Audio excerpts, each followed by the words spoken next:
Сәлем достар, сіздермен Айгерім. Бүгін біз сіздермен өте дәмді песочный қамырда алмалы бәліш пісіретін боламыз. Жасалу жолы өте оңай, сондықтан видеомды соңына дейін қарап, міндетті түрде жасап көріңіздер. Ең алдымен салмасын дайындап аламыз.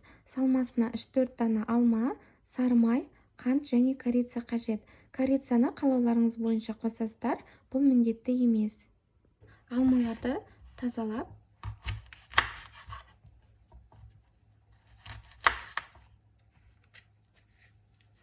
төрт бұрыштап тураймын.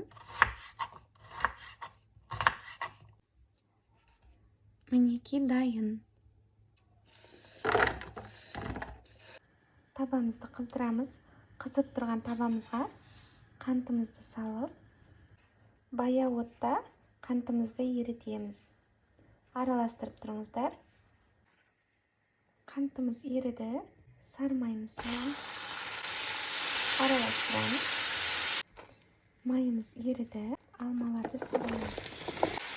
Араластырамыз. Шым-шым корица. Араластырамыз.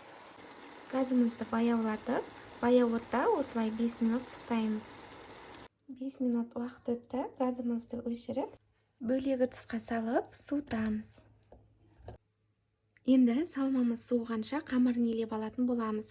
Қамырына ұн, жұмсақ сары май,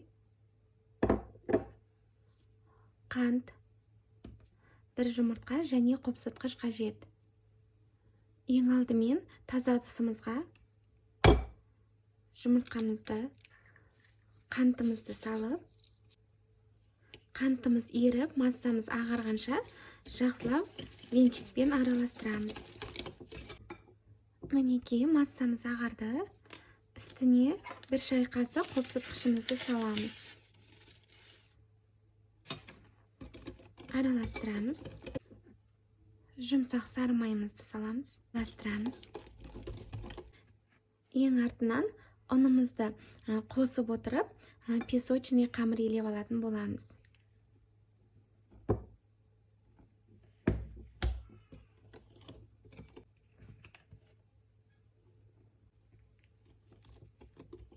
Ары қарай қолымызбен елейтін боламыз.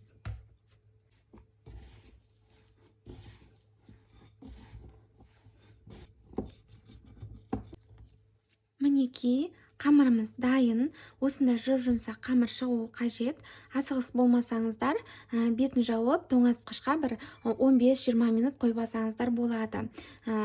Қоймай-ақ бірден жасай беруге де болады. Мен қоймаймын, қазір бірден жасайтын боламыз. Енді пирогымызды жинаймыз. Мен осындай кольцоға пісіремін. Диаметрі 22 см.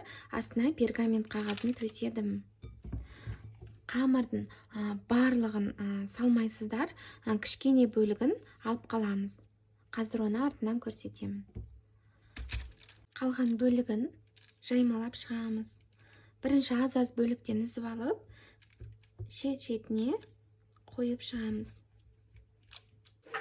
Мінекей шет-шетіне қойып шықтық. Енді қалған бөлігін ортасына жаймалап шығамыз.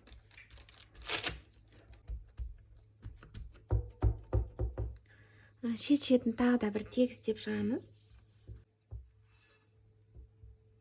Мінекей дайын. Енді ортасын бір тегіс болу үшін осындай стаканның көмегін пайдалансақ болады. Осылай түбімен басып шығамыз.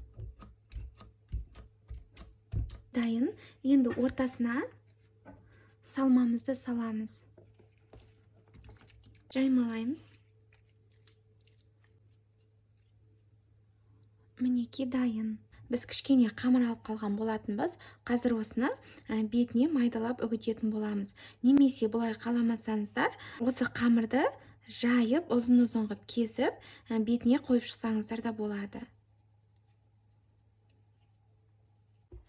Мінекей дайын. Енді осыны қызып тұрған пешімізде 180 градуста 20-25 минут пісіреміз.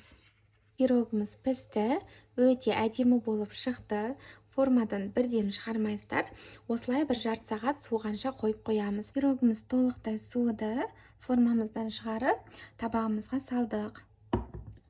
Қазір осыны сіздерге kesіп көрсететін боламын.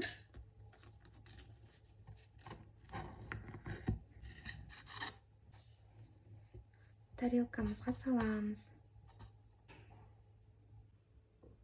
Ас болсын.